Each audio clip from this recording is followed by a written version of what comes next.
ਸਤਿ ਸ਼੍ਰੀ ਅਕਾਲ ਮੈਮ। ਸਤਿ ਸ਼੍ਰੀ ਅਕਾਲ ਬੇਟਾ। ਬੱਚੇ ਅੱਜ ਅਸੀਂ ਜਿਹੜਾ ਟੌਪਿਕ ਕਰਨਾ ਹੈ ਉਹ ਹੈ ਦਫ਼ਤਰੀ ਪੱਤਰ। ਠੀਕ। ਦਫ਼ਤਰੀ ਤੇ ਨਿੱਜੀ ਪੱਤਰ ਜਿਹੜੇ ਹੈ ਇਹ ਦੋਨੋਂ ਤੁਹਾਡੇ 9 10th ਦੇ ਵਿੱਚ ਸਿਲੇਬਸ ਦੇ ਵਿੱਚ CBSE ਦੇ ਸਿਲੇਬਸ ਦੇ ਵਿੱਚ ਹੈਗੇ ਆ। ਤੇ ਇਹਨਾਂ ਨੂੰ ਆਪਾਂ ਮਤਲਬ ਸਮਝਣਾ ਹੈ। ਸਭ ਤੋਂ ਪਹਿਲੇ ਆਪਾਂ ਦਫ਼ਤਰੀ ਪੱਤਰ ਕਰਾਂਗੇ, ਨਿੱਜੀ ਪੱਤਰ ਫਿਰ ਕਰਾਂਗੇ। ਠੀਕ ਹੈ। ਸੋ ਇਹ ਸਮਝਣ ਤੋਂ ਪਹਿਲੇ ਕਿ ਦਫ਼ਤਰੀ ਪੱਤਰ ਲਿਖਣੇ ਕਿਵੇਂ ਆ, ਕਿਸ ਤਰੀਕੇ ਦੇ ਨਾਲ ਅਸੀਂ ਇਹਨਾਂ ਦਾ ਕੀ ਫਾਰਮੈਟ ਹੁੰਦਾ ਹੈ, ਕਿਸ ਢਾਂਚੇ 'ਚ ਲਿਖੇ ਜਾਂਦੇ ਹਨ। ਇਹਦੇ ਤੋਂ ਪਹਿਲੇ ਆਪਾਂ ਇਹ ਸਮਝੀਏ ਕਿ ਦਫ਼ਤਰੀ ਪੱਤਰ ਅਸੀਂ ਕਿੱਥੇ ਇਸ ਤਰ੍ਹਾਂ ਇਸਤੇਮਾਲ ਕਰਦੇ ਹਾਂ, ਕਿੱਥੇ ਇਹਨਾਂ ਦੀ ਵਰਤੋਂ ਜਿਹੜੀ ਹੈ ਸਾਡੀ ਜ਼ਿੰਦਗੀ 'ਚ, ਕਿੱਥੇ ਇਹਨਾਂ ਨੂੰ ਅਸੀਂ ਯੂਜ਼ ਕਰਾਂਗੇ। ਜੇ ਸਾਨੂੰ ਇਹ ਮਤਲਬ ਲਿਖਣੇ ਆਉਂਦੇ ਆ ਜਾਂ ਨਹੀਂ ਲਿਖਣੇ ਆਉਂਦੇ ਤਾਂ ਤਦ ਅਸੀਂ ਕੀ ਨਹੀਂ ਸਿੱਖਿਆ ਹੋਊਗਾ। ਠੀਕ ਹੈ। ਸੋ ਜਿਹੜੇ ਦਫ਼ਤਰੀ ਪੱਤਰ ਹੈ, ਜਿਵੇਂ ਕਿ ਇਹਨਾਂ ਦੇ ਨਾਂ ਤੋਂ ਹੀ ਕਲੀਅਰ ਹੈ ਕਿ ਇਹ ਆਫਿਸ ਯੂਜ਼ ਦੇ ਲਈ ਹੁੰਦੇ ਆ। ਦਫ਼ਤਰੀ ਕੰਮ ਕੋਈ ਵੀ ਕਾਰਜ ਜਦੋਂ ਅਸੀਂ ਕਰਨੇ ਆ ਉਹਨਾਂ ਦੇ ਵਿੱਚ ਅਸੀਂ ਵਰਤਦੇ ਹਾਂ। ਠੀਕ ਹੈ। ਸੋ ਉੱਥੇ ਜਿਹੜਾ ਹੈ ਪੰਜਾਬ ਦੇ ਵਿੱਚ, ਕਿਉਂਕਿ ਜਿੰਨੇ ਵੀ ਸਾਡੇ ਸਰਕਾਰੀ ਮਹਿਕਮੇ ਦੇ ਕੰਮ ਹੁੰਦੇ ਆ ਉੱਥੇ ਜੇ ਕੋਈ ਅਸੀਂ ਅਰਜ਼ੀ ਦੇਣੀ ਹੈ, ਕੋਈ ਐਪਲੀਕੇਸ਼ਨ ਦੇਣੀ ਹੈ ਤਾਂ ਸਾਨੂੰ ਉਹ ਪੰਜਾਬੀ ਦੇ ਵਿੱਚ ਹੀ ਦੇਣੀ ਪੈਂਦੀ ਹੈ। ਜੇ ਉਧਰੋਂ ਸਾਡੇ ਕੋਲ ਕੋਈ ਪੱਤਰ ਆਉਂਦਾ ਹੈ, ਕੋਈ ਇਨਸਟਰਕਸ਼ਨਸ ਆਉਂਦੀਆਂ ਨੇ ਤੇ ਪੰਜਾਬੀ ਦੇ ਵਿੱਚ ਹੀ ਪੱਤਰ ਲਿਖ ਕੇ ਆਉਂਦਾ ਹੈ। ਠੀਕ ਹੈ। ਇਸੇ ਤਰ੍ਹਾਂ ਜਿਸ ਤਰ੍ਹਾਂ ਚਾਹੇ ਉਹ ਸਰਕਾਰੀ ਦਫ਼ਤਰ ਹੈ ਚਾਹੇ ਗੈਰ ਸਰਕਾਰੀ ਦਫ਼ਤਰ ਹੈ, ਉੱਥੇ ਸਾਨੂੰ ਜਦੋਂ ਆਪਾਂ ਕੋਈ ਅਰਜ਼ੀ ਦੇਣੀ ਹੈ, ਕੋਈ ਐਪਲੀਕੇਸ਼ਨ ਦੇਣੀ ਹੈ ਤਾਂ ਅਸੀਂ ਜਿਹੜਾ ਹੈ ਪੰਜਾਬੀ ਦੇ ਵਿੱਚ ਜਿਹੜਾ ਹੈ ਉਹ ਪੱਤਰ ਲਿਖ ਕੇ ਦਿੰਦੇ ਹਾਂ। ਠੀਕ ਹੈ। ਸੋ ਇਹ ਪੱਤਰ ਸਰਕਾਰੀ ਦਫ਼ਤਰੀ ਕੰਮਾਂ ਨਾਲ ਸੰਬੰਧਿਤ ਹੁੰਦੇ ਹਨ। ਇਹ ਪੱਤਰ ਸਰਕਾਰੀ ਨਹੀਂ, ਗੈਰ ਸਰਕਾਰੀ ਵਿਭਾਗਾਂ ਨਾਲ ਆਪਸੀ ਸੰਚਾਰ ਲਈ ਲਿਖੇ ਜਾਂਦੇ ਹਨ। ਸੋ ਸੰਚਾਰ ਕੀ ਹੁੰਦਾ ਕਿ ਆਪਸੀ ਕਮਿਊਨੀਕੇਸ਼ਨ ਦੇ ਵਾਸਤੇ ਪੰਜਾਬੀ ਦੇ ਵਿੱਚ ਹੀ ਪੱਤਰ ਜਿਹੜੇ ਅਰਜ਼ੀਆਂ, ਜਿਹੜੀਆਂ ਐਪਲੀਕੇਸ਼ਨਸ ਜਾਂ ਕੁਝ ਵੀ ਜਿਹੜੀਆਂ ਇੰਸਟਰਕਸ਼ਨਸ ਵਾਲੀਆਂ ਲੈਟਰ, ਉਹ ਸਾਰੀਆਂ ਪੰਜਾਬੀ ਦੇ ਵਿੱਚ ਲਿਖੀਆਂ ਜਾਂਦੀਆਂ ਹਨ। ਵਿਦਿਆਰਥੀਆਂ ਵੱਲੋਂ ਸਕੂਲ ਕਾਲਜ ਦੇ ਪ੍ਰਿੰਸੀਪਲਾਂ ਨੂੰ ਲਿਖੇ ਜਾਂਦੇ ਪੱਤਰ ਵੀ ਇਸ ਅਧੀਨ ਆਉਂਦੇ ਹਨ। ਜਿਹੜੇ ਤੁਸੀਂ ਛੋਟੀ ਜਮਾਤ ਤੋਂ ਜਿਹੜੇ ਪੱਤਰ ਸਿੱਖਦੇ ਹੋ, ਜਿਹੜੇ ਸਕੂਲ ਦੇ ਵਿੱਚ ਅਰਜ਼ੀ ਚਾਹੇ ਛੁੱਟੀ ਦੇ ਲਈ ਹੋਵੇ, ਚਾਹੇ ਜੁਰਮਾਨਾ ਮਾਫੀ ਲਈ ਹੋਵੇ, ਚਾਹੇ ਸੈਕਸ਼ਨ ਬਦਲਣ ਲਈ ਹੋਵੇ, ਉਹ ਵੀ ਸਾਰੇ ਦਫ਼ਤਰੀ ਪੱਤਰਾਂ ਦੇ ਅਧੀਨ ਹੀ ਆਉਂਦੇ ਹਨ। ਠੀਕ ਹੈ। ਤੋ ਇਹਨਾਂ ਪੱਤਰਾਂ ਵਿਚਲਾ ਪਦਾਰਥ ਗੈਰ ਜ਼ਰੂਰੀ ਨਾਲੋਂ ਦਲੀਲਾਂ ਭਰਿਆ ਹੋਣਾ ਚਾਹੀਦਾ ਹੈ। ਇਸ ਲਾਈਨ ਨੂੰ ਸਮਝਣਾ ਬਹੁਤ ਜ਼ਰੂਰੀ ਹੈ ਜਦੋਂ ਅਸੀਂ ਦਫ਼ਤਰੀ ਪੱਤਰ ਸਿੱਖ ਰਹੇ ਹਾਂ। ਰੀਤ ਆਪਣਾ ਰੀਤ ਰੀਤ ਆਪਣਾ ਮਾਈਕ ਮਿਊਟ ਕਰ ਲਓ। ਸੋ ਇਹ ਜਿਹੜੇ ਪੱਤਰ ਨੇ ਇਹ ਇਹਨਾਂ ਦੇ ਵਿੱਚ ਜਦੋਂ ਅਸੀਂ ਕੋਈ ਨਿੱਜੀ ਪੱਤਰ ਲਿਖਦੇ ਹਾਂ ਤੇ ਉਹਦੇ ਵਿੱਚ ਅਸੀਂ ਮਤਲਬ ਆਪਣੇ ਮਨ ਦੇ ਭਾਵ ਲਿਖਦੇ ਹਾਂ, ਹਾਲ ਚਾਲ ਪੁੱਛਦੇ ਹਾਂ, ਤੁਸੀਂ ਕਿਵੇਂ ਹੋ, ਤੁਹਾਡੀ ਰਾਜ਼ੀ ਖੁਸ਼ੀ ਪੁੱਛਦੇ ਹਾਂ। ਉਹ ਇਹ ਸਾਰਾ ਕੁਝ ਜਿਹੜੇ ਇਹਨਾਂ ਪੱਤਰਾਂ 'ਚ ਨਹੀਂ ਲਿਖਿਆ ਜਾਂਦਾ। ਕੋਈ ਨਮਸਤੇ, ਕੋਈ ਸਤਿ ਸ੍ਰੀ ਅਕਾਲ ਜਿਹੜਾ ਹੈ ਉਹ ਇਹਨਾਂ ਪੱਤਰਾਂ ਦੇ ਵਿੱਚ ਨਹੀਂ ਲਿਖੀ ਜਾਂਦੀ। ਜਦੋਂ ਕਿ ਇਹ ਗੈਰ ਜ਼ਰੂਰੀ ਗੱਲਾਂ ਨਾਲੋਂ ਦਲੀਲ ਭਰਿਆ ਜਿਹੜਾ ਹੈ, ਤੁਹਾਡੀ ਜਿਹੜੀ ਗੱਲ ਹੈ ਉਹ ਜਿਹੜੀ ਲੌਜਿਕ ਨਾਲ ਭਰਪੂਰ ਗੱਲ ਹੋਣੀ ਚਾਹੀਦੀ ਹੈ। ਜਿਹੜੀ ਵੀ ਤੁਸੀਂ ਪੱਤਰ, ਜਿਹੜੀ ਅਰਜ਼ੀ ਤੁਸੀਂ ਲਿਖ ਰਹੇ ਹੋ ਉਹਦੇ 'ਚ ਤੁਸੀਂ ਆਪਣਾ ਪੂਰਾ ਜਿਹੜਾ ਹੈ ਉਹ ਦਲੀਲ ਦੇਣੀ, ਆਪਣਾ ਲੌਜਿਕ ਦੇਣਾ ਕਿ ਇਹ ਮੈਂ ਪੱਤਰ ਕਿਉਂ ਲਿਖ ਰਿਹਾ। ਜੇ ਮੈਂ ਕਿਸੇ ਦੀ ਸ਼ਿਕਾਇਤ ਕਰ ਰਿਹਾ ਹਾਂ ਤੇ ਇਹਦੇ ਆਹ ਕਾਰਨ ਹੈ। ਇਹ ਨਹੀਂ ਉਹਦੇ ਵਿੱਚ ਕੀ ਮਤਲਬ ਕਿ ਅਸੀਂ ਕਿਸੇ ਦਾ ਹਾਲ ਚਾਲ ਨਹੀਂ ਪੁੱਛਣਾ, ਕੁਝ ਇੱਦਾਂ ਦੀਆਂ ਗੈਰ ਜ਼ਰੂਰੀ ਗੱਲਾਂ ਜਿਹੜੀਆਂ ਨੇ ਉਹ ਅਸੀਂ ਇਹਦੇ ਵਿੱਚ ਨਹੀਂ ਕਰਨੀਆਂ। ਸਿਰਫ ਅਸੀਂ ਟੂ ਦੀ ਪੁਆਇੰਟ ਗੱਲ ਕਰਨੀ ਹੈ, ਪਰ ਉਹ ਟੂ ਦੀ ਪੁਆਇੰਟ ਗੱਲ ਦੇ ਵਿੱਚ ਵੀ ਅਸੀਂ ਸਾਰੀ ਜਿੰਨੀਆਂ ਉਹਦੇ ਨਾਲ ਜੁੜਦੀਆਂ ਦਲੀਲਾਂ ਨੇ ਉਹ ਅਸੀਂ ਪੇਸ਼ ਕਰਨੀਆਂ ਨੇ। ਠੀਕ ਹੈ। ਕਿ ਵੀ ਹਾਂ ਜਿਹੜੀ ਗੱਲ ਹੈ ਇਹ ਮੈਂ ਇਸ ਕਰਕੇ ਕਹਿ ਰਿਹਾ ਹਾਂ।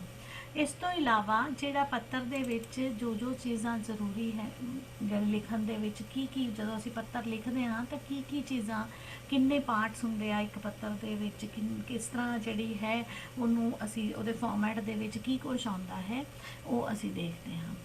ਜਿਹੜੇ ਸਰਕਾਰੀ, ਗੈਰ ਸਰਕਾਰੀ ਜਾਂ ਵਪਾਰਕ ਪੱਤਰ ਲਿਖਣ ਦੀ ਵੀ ਇਹੀ ਵਿਧੀ ਹੈ। ਠੀਕ ਹੈ। ਸੋ ਹਰ ਪੱਤਰ ਦੇ 3 ਪਾਰਟਸ ਹੁੰਦੇ ਆ। ਇੱਕ ਤੇ ਉਹਦਾ ਬਿਲਕੁਲ ਸਟਾਰਟ ਹੈ, ਫਿਰ ਉਹਦਾ ਵਸਤੂ ਪਾਰਟ ਆ ਜਾਂਦਾ ਜਿਹੜਾ ਬੋਡੀ ਵਾਲਾ, ਫਿਰ ਉਹਦਾ ਐਂਡ ਵਾਲਾ ਪਾਰਟ, ਅੰਤਲਾ ਵਾਲਾ ਹਿੱਸਾ ਆ ਜਾਂਦਾ ਹੈ। ਠੀਕ ਹੈ। ਤੋ ਜਿਹੜਾ ਸ਼ੁਰੂਆਤ ਹੈ ਉਹ ਹੈ ਅਸੀਂ ਕਰਦੇ, ਜਿਹੜੀ ਇਹ ਵਾਲੇ ਪੱਤਰ ਦੀ ਸ਼ੁਰੂਆਤ ਹੈ ਉਹ ਸੇਵਾ ਵਿਖੇ ਤੋਂ ਕਰਦੇ ਹਾਂ। ਠੀਕ ਹੈ।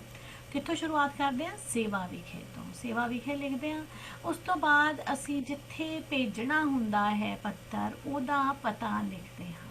ਠੀਕ ਹੈ, ਉਹਦਾ ਪਤਾ ਲਿਖਦੇ ਹਾਂ। ਫਿਰ ਉਸ ਤੋਂ ਬਾਅਦ ਅਸੀਂ ਵਿਸ਼ੇ ਤੇ ਆ ਜਾਂਦੇ ਹਾਂ ਕਿ ਕਿਸ ਸਾਡਾ ਜਿਹੜਾ ਸਬਜੈਕਟ ਕੀ ਹੈ, ਅਸੀਂ ਜਿਹੜਾ ਪੱਤਰ ਭੇਜ ਰਹੇ ਹਾਂ ਉਹ ਕਿਸ ਲਈ ਭੇਜ ਰਹੇ ਹਾਂ, ਉਹ ਅਸੀਂ ਇੱਕ ਸਿੰਗਲ ਲਾਈਨ ਦੇ ਵਿੱਚ ਜਿਹੜਾ ਹੈ ਉਹ ਲਿਖਦੇ ਹਾਂ। ਠੀਕ ਹੈ, ਸਿੰਗਲ ਲਾਈਨ ਦੇ ਵਿੱਚ ਜਿਹੜਾ ਵਿਸ਼ਾ ਹੈ ਉਹ ਲਿਖਿਆ ਜਾਂਦਾ ਹੈ। ਫਿਰ ਅਸੀਂ ਸੰਬੋਧਨੀ ਸ਼ਬਦ ਲਿਖਦੇ ਹਾਂ, ਯਾਨੀ ਕਿ ਸੰਬੋਧਨੀ ਸ਼ਬਦ ਅਸੀਂ ਕਿਸ ਤਰ੍ਹਾਂ ਉਹਨਾਂ ਨੂੰ ਸੰਬੋਧਨ ਕਰਨਾ ਹੈ, ਸ਼੍ਰੀਮਾਨ ਜੀ ਜਾਂ ਸ਼੍ਰੀਮਤੀ ਜੀ। ਉਹ ਲਿਖਣ ਤੋਂ ਬਾਅਦ ਅਸੀਂ ਆਪਣਾ ਪੱਤਰ ਸ਼ੁਰੂ ਕਰਦੇ ਹਾਂ। ਫਿਰ ਇਹ ਜਿਹੜਾ ਵਿਚਲਾ ਸੈਂਟਰ ਪਾਰਟ ਆ ਜਾਂਦਾ ਹੈ, ਜਿਹਨੂੰ ਅਸੀਂ ਵਸਤੂ ਕਹਿੰਦੇ ਹਾਂ, ਜਿਹਦੀ ਸ਼ੁਰੂਆਤ ਅਸੀਂ ਕਰਦੇ ਹਾਂ। ਬੇਨਤੀ ਇਹ ਹੈ ਕਿ ਉਸ ਤੋਂ ਬਾਅਦ ਅਸੀਂ ਆਪਣੇ ਬਾਰੇ ਮੁੱਢਲੀ ਜਾਣਕਾਰੀ ਦੇਣੀ ਹੈ ਕਿ ਵੀ ਮੈਂ ਇਸ ਪਿੰਡ ਦਾ ਰਹਿਣ ਵਾਲਾ ਹਾਂ ਜਾਂ ਮੈਂ ਇਸ ਇਲਾਕੇ ਦਾ ਰਹਿਣ ਵਾਲਾ ਹਾਂ। ਤੇ ਫਿਰ ਨਾਲ ਆਪਣੀ ਜਿਹੜੀ ਸਮੱਸਿਆ ਦੀ ਥੋੜੀ ਜਿਹੀ ਇੰਟਰੋਡਕਸ਼ਨ ਦੇ ਦੇਣੀ ਹੈ ਇਸ ਪਹਿਲੇ ਪੈਰਾਗ੍ਰਾਫ ਦੇ ਵਿੱਚ। ਇਹ 3 ਕੁ ਲਾਈਨਾਂ ਦਾ, 3 ਤੋਂ 4 ਲਾਈਨਾਂ ਦਾ ਪਹਿਲਾ ਪੈਰਾਗ੍ਰਾਫ ਤੁਹਾਡਾ ਬਣ ਜਾਏਗਾ, ਜਿਹਦੇ ਤੁਸੀਂ ਆਪਣੇ ਬਾਰੇ ਦੱਸ ਰਹੇ ਹੋ ਔਰ ਆਪਣੀ ਜਿਹੜੀ ਸਮੱਸਿਆ ਦੇ ਬਾਰੇ 'ਚ ਗੱਲ ਕਰਨੀ ਹੈ। ਸੈਕਿੰਡ ਪੈਰਾਗ੍ਰਾਫ ਜਿਹੜਾ ਮੁੱਦੇ ਦਾ ਦਲੀਲ ਸਹਿਤ ਵਿਸਥਾਰ। ਹੁਣ ਜਿਹੜਾ ਤੁਸੀਂ ਅਸਲੀ ਟੌਪਿਕ ਤੇ ਆਉਣਾ ਹੈ, ਜਿਹਦੇ 'ਚ ਤੁਸੀਂ ਪੂਰਾ ਦਲੀਲ ਸਹਿਤ ਯਾਨੀ ਲੌਜਿਕਸ ਦੇ ਨਾਲ ਆਪਣੀ ਸਾਰੀ ਗੱਲ ਕਹਿਣੀ, ਆਪਣੀ ਸਮੱਸਿਆ ਦੱਸਣੀ ਹੈ, ਉਹਦੇ ਨਾਲ ਆ ਰਹੀਆਂ ਪਰੇਸ਼ਾਨੀਆਂ ਦੱਸਣੀਆਂ ਹਨ। ਠੀਕ ਹੈ, ਸੋ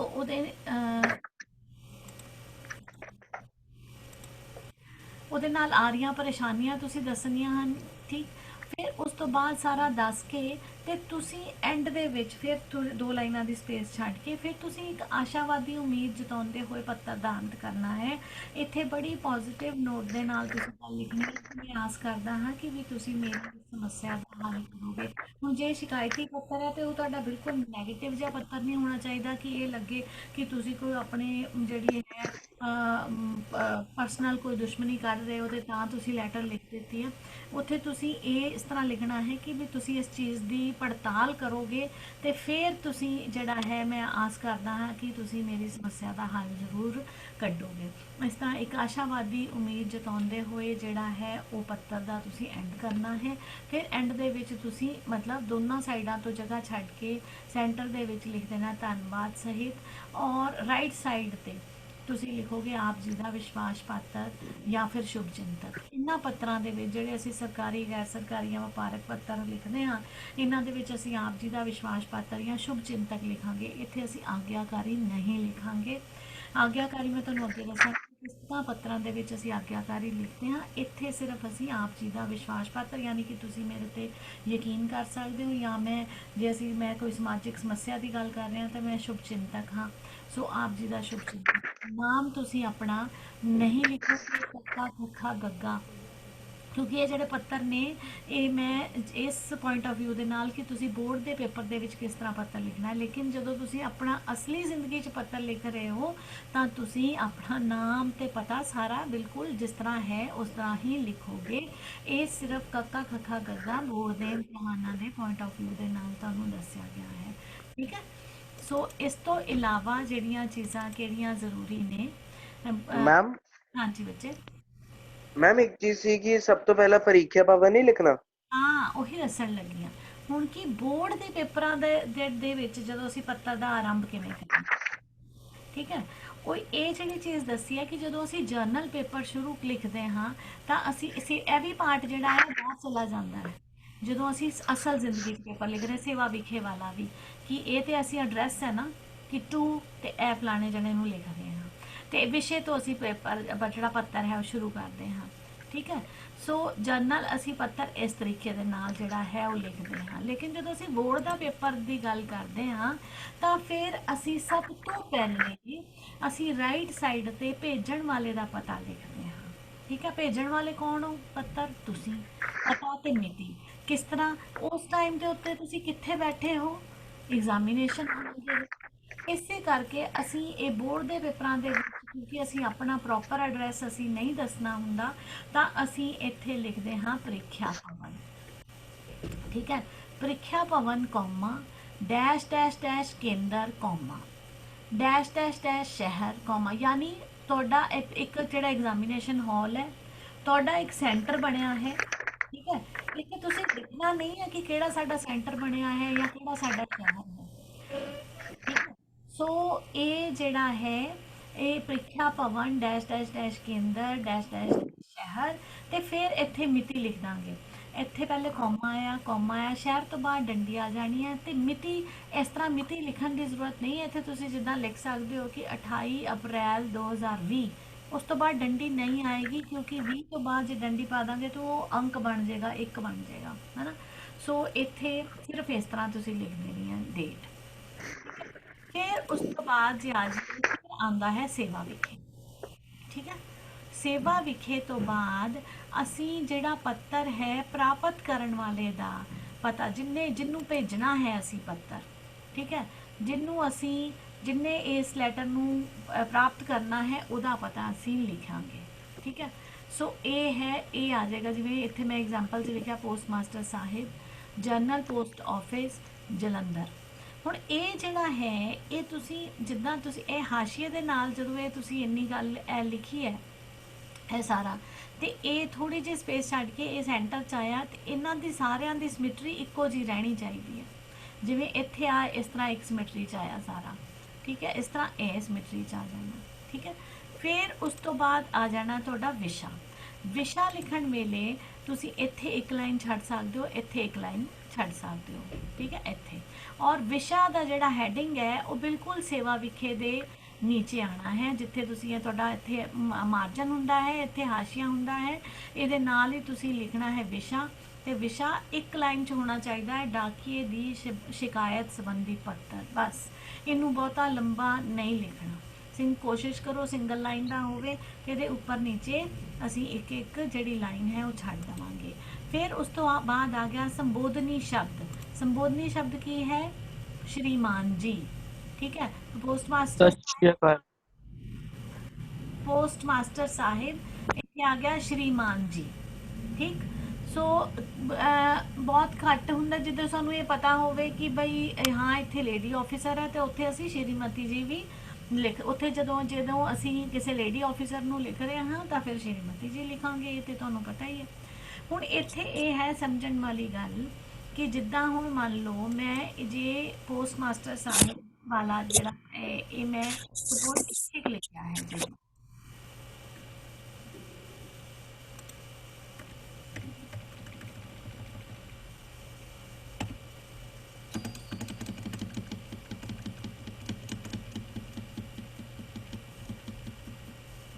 ठीक। ਤਾਂ ਮੈਂ ਇਹ ਜਿਹੜਾ ਮੇਰਾ ਬੇਨਤੀ ਵਾਲਾ ਹੈ ਪਾਠ, ਇਹ ਮੈਂ ਬਿਲਕੁਲ ਇਹਦੀ ਸੇਧ ਰੱਖਾਂਗੀ ਜਿੱਥੇ ਮੇਰਾ ਇੱਥੋਂ ਇਹ ਸ਼ੁਰੂ ਹੋ ਰਿਹਾ ਹੈ। ਸੋ ਇਹਦਾ ਤੇ ਇਹਦੀ ਇਹ ਸੇਧ ਆਪਾਂ ਇੱਕ ਰੱਖਾਂਗੇ। ਸਮਝ? ਇਹਨਾਂ ਦੀ ਸੇਧ ਇੱਕ ਆ ਗਈ, ਇਹਨਾਂ ਦੀ ਸੇਧ ਇੱਕ ਆ ਗਈ। ਠੀਕ ਹੈ। ਜੇ ਮੈਂ ਇਹਨੂੰ ਅੱਗੇ ਕਰ ਦਿੱਤਾ ਤੇ ਇਹਨੂੰ ਮੈਂ ਅੱਗੇ ਲੈ ਜਾਵਾਂਗੀ ਥੋੜਾ ਜਿਹਾ। ਠੀਕ ਹੈ। ਸੋ ਇਸ ਹਿਸਾਬ ਦੇ ਨਾਲ ਜਿਹੜਾ ਸਾਡੀ ਜਿਹੜੀ ਆ ਪ੍ਰੈਜੈਂਟੇਸ਼ਨ ਹੈ ਉਹ ਬਹੁਤ ਸੋਹਣੀ ਆਏਗੀ। ਠੀਕ ਹੈ। ਸੋ ਇਸ ਤੋਂ ਬਾਅਦ ਇਹ ਆ ਗਿਆ ਤੁਹਾਡਾ ਜਿਹੜਾ ਹੈ ਸੰਬੋਧਨੀ ਸ਼ਬਦ ਤੋਂ ਬਾਅਦ ਮੂਲ ਸਮੱਗਰੀ ਆਏਗੀ, ਯਾਨੀ ਜਿਹੜਾ ਵਸਤੂ ਪਾਰਟ, ਜਿਹੜਾ ਬੋਡੀ ਪਾਰਟ ਹੈ ਉਹ ਆ ਜਾਏਗਾ। ਜਿਵੇਂ ਮੈਂ ਇਹਦੇ 'ਚ ਤੁਹਾਨੂੰ 3 ਪੈਰਾਗ੍ਰਾਫ ਸਮਝਾਏ ਆ ਉੱਪਰ ਕਿ ਇਹ 3 ਪੈਰਿਆਂ ਦੇ ਵਿੱਚ ਇਹ ਗੱਲ ਕਰਨੀ ਹੈ। ਪਹਿਲਾ ਪੈਰੇ ਦੇ ਵਿੱਚ ਇਹ ਆ ਜਾਣਾ ਬੇਨਤੀ ਹੈ ਤੋਂ ਸਟਾਰਟ ਹੈ, ਔਰ ਉਸ ਤੋਂ ਬਾਅਦ ਆਪਣੇ ਬਾਰੇ ਜਾਣਕਾਰੀ ਦਿੰਦੇ ਹੋਏ ਸਮੱਸਿਆ ਬਾਰੇ ਗੱਲ। ਸੈਕਿੰਡ ਪੈਰਾਗ੍ਰਾਫ ਜਿਹੜਾ ਹੈ ਸਾਡਾ ਵੱਡਾ ਹੋਣਾ ਚਾਹੀਦਾ, ਜਿਹਦੇ 'ਚ ਅਸੀਂ ਪੂਰੀ ਡਿਟੇਲ ਦੇ ਨਾਲ ਆਪਣੀ ਸਮੱਸਿਆ ਨੂੰ ਉਹ ਦੱਸਣਾ ਹੈ ਵੀ ਇਹ ਸਮੱਸਿਆ ਹੈ, ਇਹਦੇ ਕਰਕੇ ਇਹ ਸਾਨੂੰ ਪਰੇਸ਼ਾਨੀਆਂ ਆ ਰਹੀਆਂ ਹਨ, ਹੈ ਨਾ। ਸੋ ਇਹ ਆਪਣੀ ਡਿਟੇਲ 'ਚ ਲਿਖਣਾ, ਔਰ ਫਿਰ ਐਂਡ ਦੇ ਵਿੱਚ ਆਸ਼ਾਵਾਦੀ ਉਮੀਦ ਜਤਾਉਂਦੇ ਹੋਏ ਅਸੀਂ ਜਿਹੜਾ ਹੈ ਪੱਤਰ ਦਾ ਐਂਡ ਕਰਨਾ ਹੈ। ਠੀਕ ਹੈ। ਸੋ ਉਸ ਤੋਂ ਬਾਅਦ ਧੰਨਵਾਦ ਸਹਿਤ ਆ ਜਾਏਗਾ, ਤੇ ਫਿਰ ਰਾਈਟ ਸਾਈਡ ਤੇ ਆਪ ਜੀ ਦਾ ਵਿਸ਼ਵਾਸ ਪਾਤਰ ਔਰ ਕੱਕਾ ਤੁਹਾਡਾ ਨਾਮ ਬੋਰਡ ਦੇ ਪੇਪਰ ਦੇ ਲਈ। ਠੀਕ ਹੈ। ਸੋ ਇੱਥੇ ਅਸੀਂ ਇਹ ਮੈਂ ਦੱਸਣ ਲੱਗੀ ਹਾਂ ਕਿ ਕਿਸ ਤਰ੍ਹਾਂ ਕਿਹਨੂੰ ਜਿਵੇਂ ਪੱਤਰ ਅਸੀਂ ਲਿਖ ਰਹੇ ਹਾਂ। ਜਿਸ ਤਰ੍ਹਾਂ ਜੇ ਅਸੀਂ ਅਫਸਰ ਨੂੰ ਜਾਂ ਕਿਸੇ ਅਧਿਕਾਰੀ ਨੂੰ ਪੱਤਰ ਲਿਖ ਰਹੇ ਹਾਂ ਤੇ ਸੰਬੋਧਨੀ ਸ਼ਬਦ ਹੋਣਗੇ ਜਾਂ ਤਾਂ ਸ਼੍ਰੀਮਾਨ ਜੀ ਜਾਂ ਫਿਰ ਸ਼੍ਰੀਮਤੀ ਜੀ। ਠੀਕ ਹੈ। ਫਿਰ ਉਸ ਤੋਂ ਬਾਅਦ ਅਸੀਂ ਜਿਹੜੇ ਸਤਿਕਾਰ ਭਰੇ ਸ਼ਬਦ ਲਿਖਦੇ ਹਾਂ, ਬੇਨਤੀ ਇਹ ਹੈ ਕਿ, ਜਾਂ ਫਿਰ ਇਸ ਤਰ੍ਹਾਂ ਲਿਖ ਸਕਦੇ ਹਾਂ ਕਿ ਸਨਿਮਰ ਬੇਨਤੀ ਇਹ ਹੈ ਕਿ। ਇਸ ਤੋਂ ਬਾਅਦ ਅਸੀਂ ਆਪਣੇ ਬਾਰੇ ਗੱਲ ਕਰਨੀ ਹੈ। ਠੀਕ ਹੈ। ਸੋ ਇੱਥੇ ਅਸੀਂ ਆਪ ਜੀ ਦਾ ਵਿਸ਼ਵਾਸ ਪਾਤਰ ਜਾਂ ਫਿਰ ਸ਼ੁਭ ਚਿੰਤਕ ਲਿਖਾਂਗੇ। ਠੀਕ। ਹੁਣ ਮੈਂ ਤੁਹਾਨੂੰ ਦੱਸਿਆ ਸੀ ਕਿ ਤੁਸੀਂ ਆਗਿਆਕਾਰ ਕਿੱਦਾਂ ਕਰਦੇ ਹੋ। ਜਦੋਂ ਤੁਸੀਂ ਆਪਣੇ ਮੁੱਖ ਅਧਿਆਪਕ ਨੂੰ ਜਾਂ ਮੁੱਖ ਅਧਿਆਪਕਾ ਜੀ ਨੂੰ ਪੱਤਰ ਲਿਖਦੇ ਹੋ, ਮੁੱਖ ਅਧਿਆਪਕ ਜੀ ਨੂੰ ਸ਼੍ਰੀਮਾਨ ਜੀ, ਬਾਕੀ ਆ ਚੀਜ਼ ਸੇਮ ਹੈ, ਸ਼੍ਰੀਮਤੀ ਜੀ ਲਿਖੋਗੇ ਤੁਸੀਂ ਮੁੱਖ ਅਧਿਆਪਕਾ ਜੀ ਨੂੰ। ਤੇ ਇੱਥੇ ਤੁਸੀਂ ਆਪ ਜੀ ਦਾ ਆਗਿਆਕਾਰ ਜਾਂ ਫਿਰ ਆਪ ਜੀ ਦੀ ਆਗਿਆਕਾਰ, ਇਸ ਤਰ੍ਹਾਂ। ਠੀਕ ਹੈ।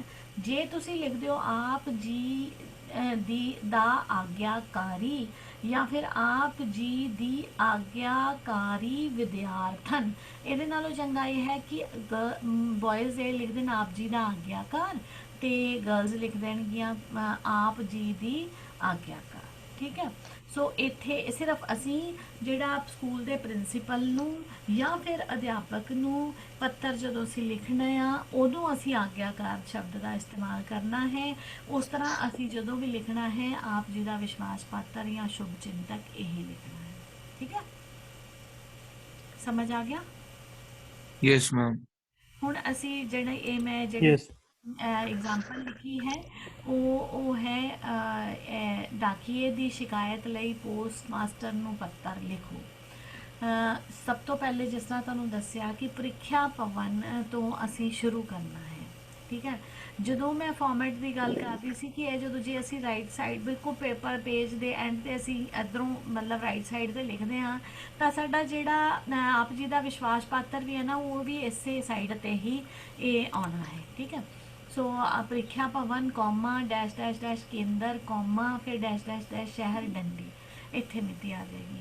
ਫਿਰ ਸੇਵਾ ਵਿਖੇ ਪੋਸਟ ਮਾਸਟਰ ਸਾਹਿਬ comma general post office comma ਫਿਰ ਜਲੰਧਰ ਡੰਡੀ। ਇੱਥੇ ਤੁਸੀਂ ਕੋਈ ਵੀ ਲਿਖ ਸਕਦੇ ਹੋ, ਇਹ ਜ਼ਰੂਰੀ ਨਹੀਂ ਹੈ ਕਿ ਇੱਥੇ ਤੁਸੀਂ ਜਲੰਧਰ ਸ਼ਹਿਰ ਲਿਖਣਾ ਹੈ। ਠੀਕ ਹੈ। ਸੋ ਜੇ ਇਸ ਚੀਜ਼ ਦਾ ਧਿਆਨ ਰੱਖੋ ਕਿ ਜੇ ਕਿਸੇ ਤੁਸੀਂ ਜ਼ਿਲ੍ਹਾ ਆਪਣੇ ਅਧਿਕਾਰੀ ਨੂੰ ਕੋਈ ਪੱਤਰ ਲਿਖ ਰਹੇ ਹੋ ਜਾਂ ਆਪਣੇ ਏਰੀਆ ਦਾ ਕੋਈ ਜਗ੍ਹਾ ਦਾ ਪੱਤਰ ਲਿਖ ਰਹੇ ਹੋ ਤੇ ਅੰਦਰ ਵੀ ਤੁਸੀਂ ਜੇ ਆਪਣਾ ਕੋਈ ਪਿੰਡ ਵੀ ਲਿਖ ਰਹੇ ਹੋ ਤੇ ਉਸੇ ਜ਼ਿਲ੍ਹੇ ਦਾ ਹੋਣਾ ਚਾਹੀਦਾ ਹੈ। ਠੀਕ ਹੈ ਨਾ।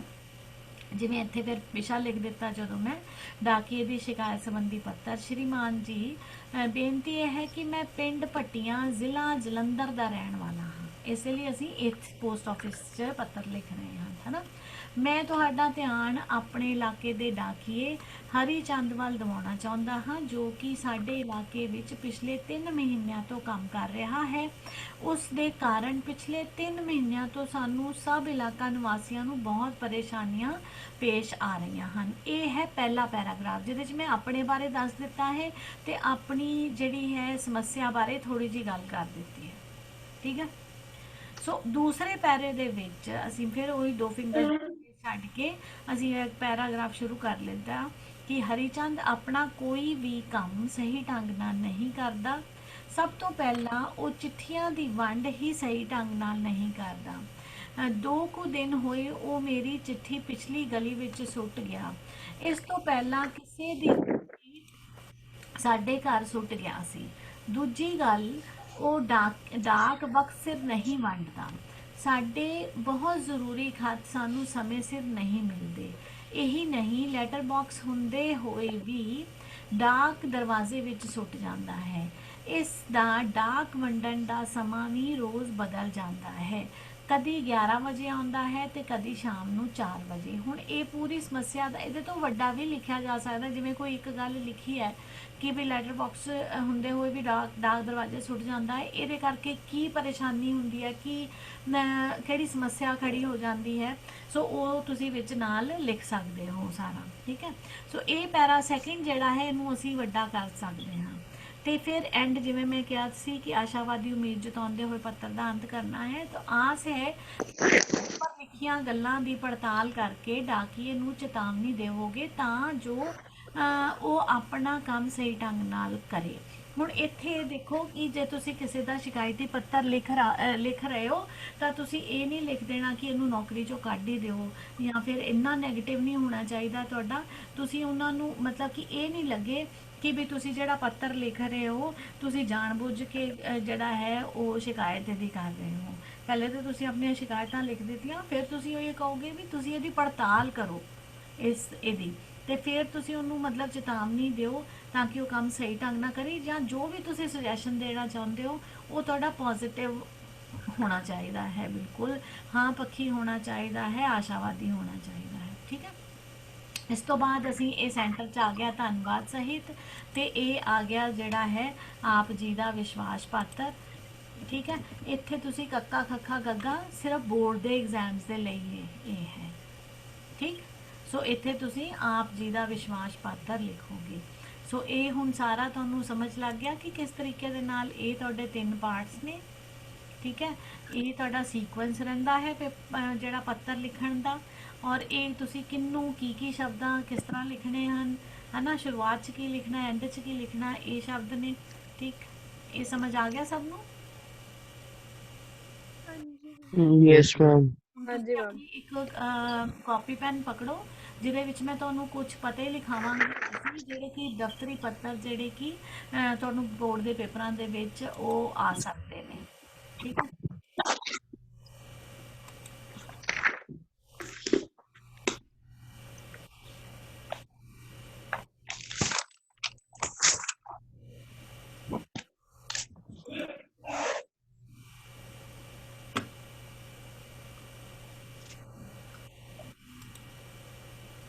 मैम फेयर विच ही लिख लिया।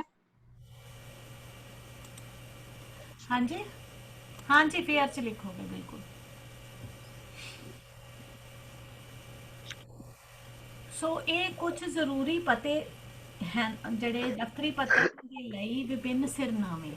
सिरनामे मतलब पते कि जिन्ना जिन्ना नू सानू दफ्तरी पत्र लिखने पै सकते, ये चो मतलब बहुत ज़्यादा ने वैसे, पर मैं कुछ जेडे जरूरी है वो ये लिखे ने, जेडे तुसी अपनी कॉपी च नोट करो तो याद करो कि इन्हों असी की एड्रैस कैसे लिखते हाँ जब लिखने।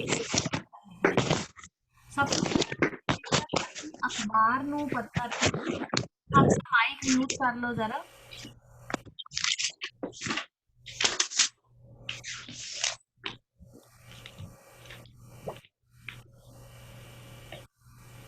जेकर असी अखबार नू पत्तर लिखते हाँ तो पत्तर असी शुरू इस तरह ही करना है, सेवा विखे मुख संपादक साहिब, रोजाना अजीत जलंधर शहर।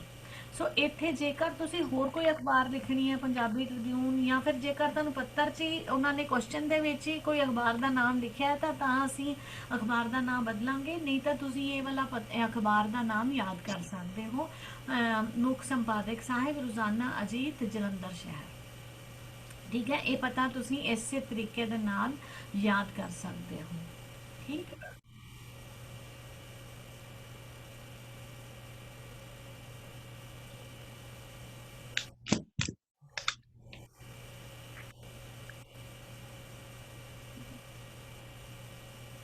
इस तो बाद आ जाता है पुलिस अफसर नू पत्तर। जेकर असी पत्तर पुलिस स्टेशन असी कोई पत्तर लिखना है, अपनी कोई लैटर भेजनी है, तो असी सेवा विखे SHO साहिब थाना सदर ते डैश डैश शहर। इत्थे तुसी कोई भी शहर अपनी मन मर्जी दे नाल कोई भी शहर भर सकते हो।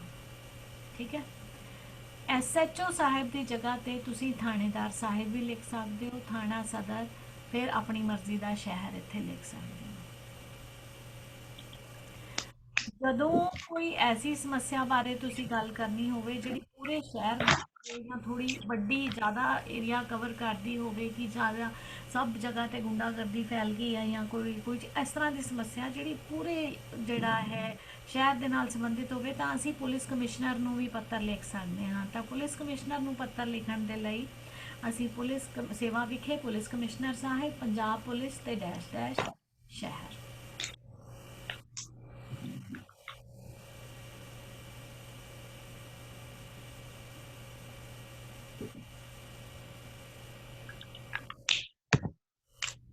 ठीक है।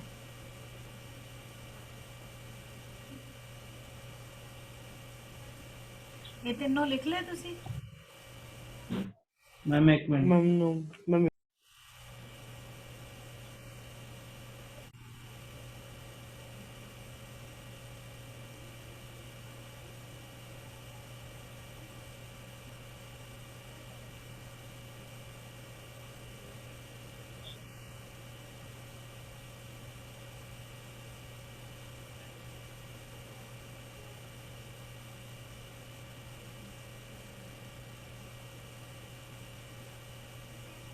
ਇਸ ਤੋਂ ਬਾਅਦ ਜਦੋਂ ਇਹ ਤਿੰਨੋਂ ਹੋ ਗਏ ਤਾਂ ਅਸੀਂ ਜੇ ਨਗਰ ਨਿਗਮ ਨੂੰ ਕਾਰਪੋਰੇਸ਼ਨ ਦੇ ਵਿੱਚ ਜੇਕਰ ਅਸੀਂ ਪੱਤਰ ਲਿਖਣਾ ਹੈ ਤਾਂ ਫਿਰ ਅਸੀਂ ਕਿਸ ਤਰ੍ਹਾਂ ਲਿਖਣਾ ਹੈ। ਕਾਰਪੋਰੇਸ਼ਨ 'ਚ ਪੱਤਰ ਲਿਖਣ, ਕਾਰਪੋਰੇਸ਼ਨ ਨੂੰ ਨਗਰ ਨਿਗਮ ਕਹਿੰਦੇ ਹਾਂ, ਜਾਂ ਨਗਰ ਨਿਗਮ ਕਈ ਜਗ੍ਹਾ ਤੇ ਨਗਰ ਪਾਲਿਕਾ ਵੀ ਹੁੰਦੀ ਹੈ। हम उत्ते कर दो।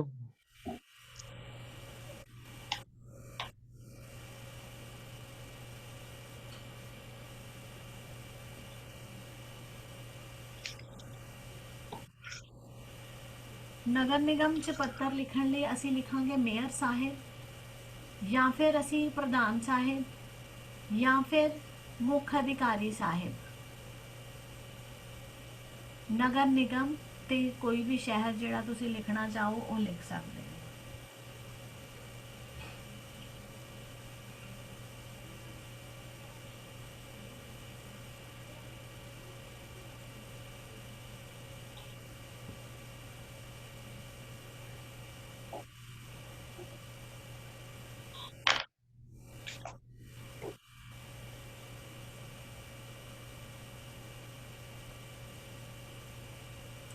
ਫਿਰ ਜੇ ਅਸੀਂ ਸ਼ਹਿਰ ਦੇ ਡਿਪਟੀ ਕਮਿਸ਼ਨਰ ਨੂੰ, ਡੀਸੀ ਨੂੰ ਸੁਣਦੇ ਨਾ ਕਿ ਡੀਸੀ ਵੱਲੋਂ ਪੱਤਰ ਆਇਆ ਜਾਂ ਇਹ ਆਰਡਰਸ ਆਏ ਆ, ਸੁਣਦੇ ਆ ਨਾ,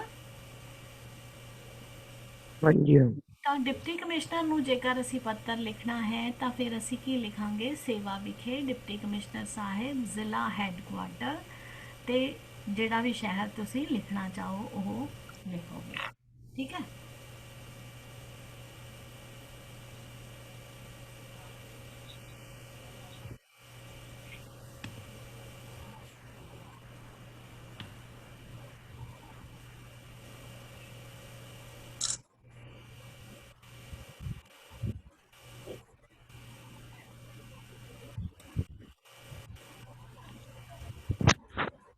ਪੰਜਾਬੀ ਦਾ ਹੌਲੀਡੇ ਹੋਮਵਰਕ ਕੀ ਹੈ ਮੈਮ? ਪੰਜਾਬੀ ਦਾ ਹੌਲੀਡੇ ਹੋਮਵਰਕ ਮੈਂ ਕਰਦੀ ਹਾਂ, ਦੱਸਦੀ ਹਾਂ ਤੁਹਾਨੂੰ, ਕਿਉਂਕਿ ਪਹਿਲੇ ਆਹ ਵਾਲਾ ਪੜ੍ਹ ਲਈਏ। ਓਕੇ ਹੈ ਸਿਹਤ ਵਿਭਾਗ ਨੂੰ ਜੇਕਰ ਪੱਤਰ ਲਿਖਣਾ ਹੈ ਤਾਂ ਸੇਵਾ ਵਿਖੇ ਸਿਹਤ ਮੰਤਰੀ, ਸਿਹਤ ਵਿਭਾਗ, ਸਕੱਤਰੇਤ, ਸੈਕਟਰ 17। ਸੈਕਟਰੀਏਟ ਸੁਣਿਆ ਤੁਸੀਂ? Secretariat, Yes, ma'am. ਸੈਕਟਰੀਏਟ ਨੂੰ ਅਸੀਂ ਪੰਜਾਬੀ ਚ ਕਹਾਂਗੇ ਸਕੱਤਰੇਤ। ਸਕੱਤਰੇਤ, ਸੈਕਟਰ 17। ਹੁਣ ਇੱਥੇ ਇੱਕ ਚੀਜ਼ ਹੋਰ ਸਮਝਣ ਵਾਲੀ ਹੈ, ਸਿਹਤ ਵਿਭਾਗ ਨੂੰ ਹੀ ਨਹੀਂ, ਜੇਕਰ ਤੁਸੀਂ ਸਿੱਖਿਆ ਵਿਭਾਗ 'ਚ ਲਿਖਣਾ ਹੈ, ਤੁਸੀਂ ਮੰਤਰੀ, ਕਿਸੇ ਨੂੰ ਸਿੱਖਿਆ ਮੰਤਰੀ ਨੂੰ ਪੱਤਰ ਲਿਖਣਾ ਚਾਹੋ, ਜੇ ਕਿਸੇ ਮੰਤਰੀ ਨੂੰ ਲਿਖਣਾ ਹੈ ਤਾਂ, ਜੇ ਪੰਜਾਬ ਬੋਰਡ ਨੂੰ ਲਿਖਣਾ ਹੈ ਜਾਂ CBSE ਬੋਰਡ ਨੂੰ ਲਿਖਣਾ ਉਹਦੇ ਲਈ ਹੋਰ ਐਡਰੈਸ ਆਏਗਾ, ਲੇਕਿਨ ਜੇਕਰ ਤੁਸੀਂ ਸਿੱਖਿਆ ਮੰਤਰੀ ਨੂੰ ਲਿਖਣਾ ਹੈ ਤਾਂ ਸੇਵਾ ਵਿਖੇ ਸਿੱਖਿਆ ਮੰਤਰੀ, ਸਿੱਖਿਆ ਵਿਭਾਗ, ਸਕੱਤਰੇਤ, ਸੈਕਟਰ 17, ਚੰਡੀਗੜ੍ਹ। ਸਾਡੇ ਸਾਰੇ ਜਿਹੜੇ ਪੰਜਾਬ ਨਾਲ ਸੰਬੰਧਿਤ ਹੈ ਉਹ ਇੱਥੇ ਹੀ ਆਪਾਂ ਪੱਤਰ ਇਹ ਵਾਲੇ ਲਿਖਾਂਗੇ। ਜੇ ਮੁੱਖ ਮੰਤਰੀ ਨੂੰ ਪੱਤਰ ਲਿਖਣਾ ਹੈ ਤਾਂ ਸੇਵਾ ਵਿਖੇ ਸਾਹਿਬ, ਸਕੱਤਰੇਤ, ਸੈਕਟਰ, ਚੰਡੀਗੜ੍ਹ।